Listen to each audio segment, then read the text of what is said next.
In the Western Cape of South Africa, over 5 million active patients access health services in public sector hospitals, primary care facilities, and in the community. In 2019, there were 19 million patient contacts with the health systems.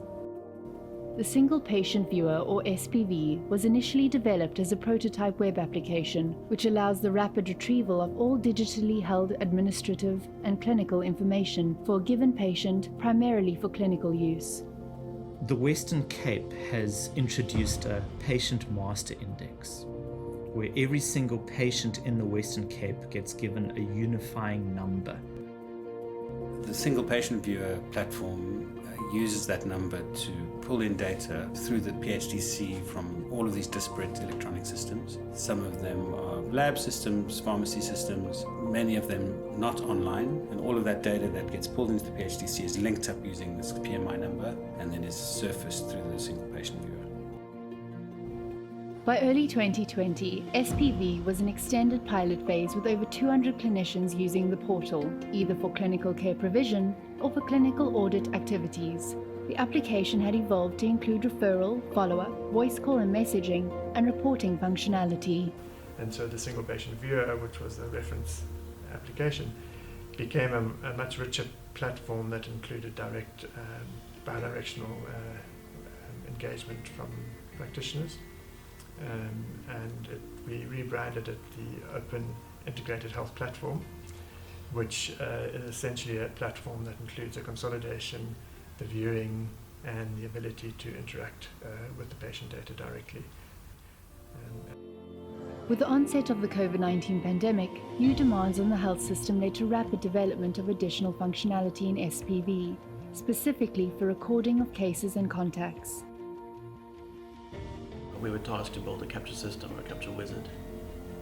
The problem with the wizard is every patient's different, every patient has a different diagnosis. So we needed a completely dynamic system where we could be driven by the database with custom components on the front end that at a drop of a hat could change based on the person's gender, based on their condition, based on their age even. What I mean by data-driven components is if you change or add a record into the database, you can manipulate the front end in that regard. And you don't need to make any code changes, you don't need to go through QA, you don't have to go through the whole development process. You can just make a small tweak in there and the change will be reflected. Here is an example of a female HIV patient who's 21 years old. Pregnant is an element that is important to capture for females, but it would not show for males. Let's now, for this example, pretend a facility wishes to capture a new observation called eye color, which is a free text field. We'd simply add the observation to a table, describing what type of element to generate, and a few properties to tweak it exactly how we want it. Some of these properties are if the observation is required, a text suffix, for example kilograms if you want to capture weight, and if you want to show it on the page by default.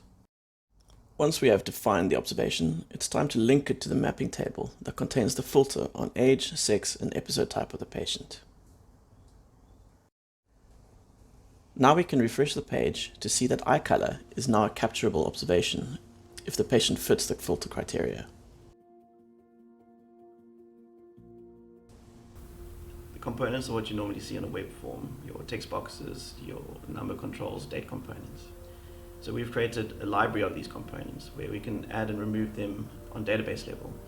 So we don't need a developer in the future to make small tweaks to add middle name or something like that.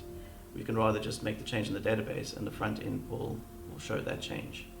So the client can then create any capture form they wish without the interaction of a new developer.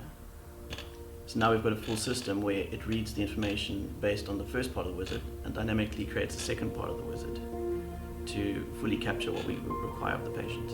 Systems like these, there's a lot of coding development at the beginning, but if it's done in a correct generic way, there'll be less coding in the future because the code will be self-supporting and run by whatever's in the database.